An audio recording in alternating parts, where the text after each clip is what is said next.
ത്രിഗുണത്തെക്കുറിച്ചാണ് ഇന്ന് നമ്മൾ വിചാരം ചെയ്യാൻ പോകുന്നത്. പ്രധാനമായിട്ടും നമ്മുടെ ഭാരതീയ ചിന്താ പദ്ധതിയിൽ താത്വികമായിട്ട് ഈ ത്രിഗുണങ്ങൾ എങ്ങനെയാണ് നമ്മുടെ ആചാര്യന്മാർ സമീപിച്ചിട്ടുള്ളത് എന്നുള്ളതാണ് നമ്മൾ ചർച്ച ചെയ്യാൻ പോകുന്നത്.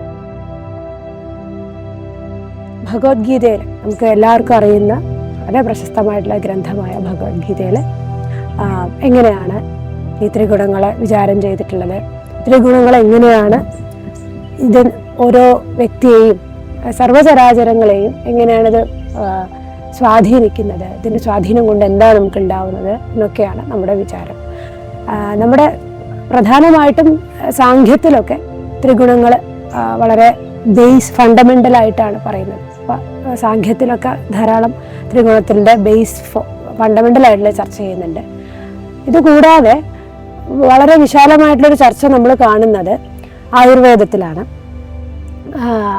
ആയുർവേദത്തിലും ദാർശനികമായിട്ട് തന്നെയാണ് ത്രിഗുണങ്ങളെ സമീപിച്ചിട്ടുള്ളത്. എങ്കിലും ത്രിദോഷ സിദ്ധാന്തമാണല്ലോ അതിൻ്റെ അടിസ്ഥാനം.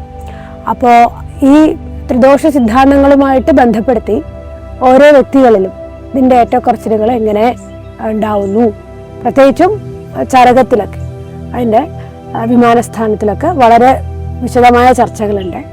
അപ്പോൾ അത് താത്വികമായിട്ടുള്ളൊരു അവലോകനമാണ്, സമീപനമാണ് നമ്മളിന്ന് ചെയ്യാൻ പോകുന്നത്.